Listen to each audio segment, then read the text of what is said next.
than for Surf to come home and be a part of this thing. But there's too many other variables around. You got to see how he feeling, what he want to do when he come home. Yeah, and you got to break it to Emanny. It's gonna be tough. Break it to me what? Here you go. I'm just saying, there's only so many chairs. Hey Mark, I want you to know, I'll be okay. I know you will.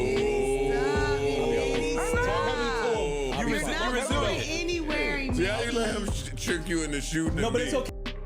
It's okay. I'll be good. I know you will. You've been through worse. What's good, y'all? Welcome back to the channel. Now peep this. They figured Emanny should be the one to step up and ask Joe the tough questions since apparently they're the closest right now. So Emanny finally throws it out there like, alright, what's really going on with Surf? And Joe basically shuts it down, saying he's not entertaining those questions because if he wanted to speak on it, he would have already done that. He even calls out the messy energy, saying bringing it up on public airwaves is wild, but makes it clear that if Surf wants to return and rejoin the pod, there's space for him, and adjustments will be made. But hold up, this whole low-key thing gives Max B vibes, because what happens if Surf comes back and doesn't have that same spark to pod after everything he's been through? What if he's got a lot to get off his chest, but his mentality is different now, and the tone just isn't the Surf we were used to before you went in? And shout out to Mark, because he wasted no time stirring the pot, immediately asking how Joe feels and when Emanny's gonna be told what's up, flipping it right back on him.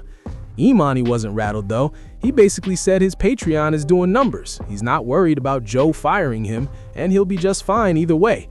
Then he flips it, saying the ones who should be nervous are the people really outside like that. But nope, he stops himself from going further. Now listen to this.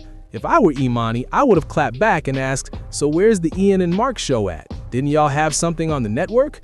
It's funny how everyone keeps bringing up Flip fumbling season 2, but nobody's asking where season 2 of the Ian and Mark show disappeared to.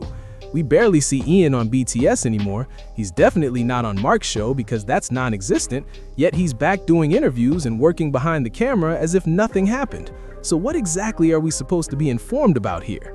And peep this. Mark still ain't sending any of that same energy toward Ice. They're never gonna come to Ice like that, let's just be real. But peep the pattern. Mark still won't send that same energy toward Ice even though it's obvious Ice doesn't rock with him like that. So yeah, a lot is bubbling under the surface because everybody up there is fishing for info. They're low-key trying to pressure Joe into slipping something out because, truth be told, none of them look fully comfortable in that seat right now. And let me be clear, this isn't me campaigning for anybody to lose their job because I even walked back my take about Mona possibly getting let go. Speaking of Mona, ever since she acknowledged that the community feels like she talks too much, I've noticed a shift. She's definitely toned it down, and I respect that growth. But now when she tries to jump in like she used to, the guys just glide right over her like she's not even there. They barely acknowledge her. And that's why when she finally does get the mic, the vibe feels off. Not even frustrated, just checked out. It's giving, why should I be excited to speak on a platform where I have to fight for space? And when she said, y'all already got a gangster up here, I said, hold up. What happens when a real one actually walks back in the room? Because we all know what Surf's resume looks like. The loudest noise around Mona isn't about street credibility, it's people accusing her of scamming. Nobody's tying her to street moves, they're tying her to shady business, and that's a different conversation altogether. People separate street from grimy, even though both can get messy. So imagine Surf steps back in and starts pressing the line like, none of y'all built like me, the same way Mona came in swinging when she first joined. And because Surf has that natural chemistry and history with Joe, that dynamic could actually click in a way that shifts the whole room. What if Surf is the one who really shakes the table? You can already tell Mona might be feeling the heat because J1 keeps popping up, Zaire keeps popping up, and Joe's been low-key reintroducing familiar faces like he's resetting the board. He's bringing back the old guard, hoping they learned from round 1. They were even talking about Sasha, saying there might be a Patreon episode centered just around her with the guys returning. Girl, do you realize how the audience already reacted before? You really want to test that again? Go ahead and play with that girl's confidence if you want to. All of this chaos stemmed from simply mentioning Surf's name.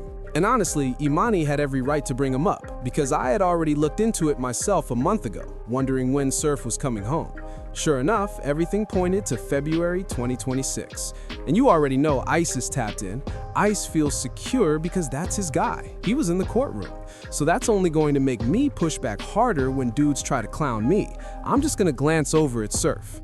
You really think Marc's got them shook just off intellect alone? Now imagine the shift when it's not just mental pressure, but physical presence in the room too. We've only really seen Surf sit up there with Ish and Ice, and if Flip and Mona had been around back then, which they weren't because their arrival came after him, the chemistry would have looked completely different. So yeah, I'm low-key curious to see what happens when Flip and Surf share space, or when Mona and Surf have to bounce off each other. But what do I know? What do y'all think though? If Surf comes back to the JBP, does that flip the energy all the way up? Because let's keep it real, I've actually enjoyed the last 4 or 5 episodes that dropped heavy in February, and Joe's been letting shots fly. I don't even know if I'm doing a separate breakdown on it, but I caught the jabs at Corey Holcomb. I heard what he tossed at Jason Lee too. That's the vintage Joe energy from back in the day. So is he turning up just for theatrics, or is he really stepping back into that bag? I even sat through the entire J. Cole review, and no lie, a lot of my music picks over the years have come straight from JBP recommendations. Now we've got the Iceman on deck. Drake's gearing up to drop. Nobody knows when Kendrick's pulling the trigger again, or if he's about to pull one of those synchronized release moves and step on Drake's date. He could already have something loaded in the chamber, and the second Drake hits upload, boom, Kendrick responds. Joe's clearly trying to energize the whole space, because other rappers see the blueprint he built, and why not monetize it?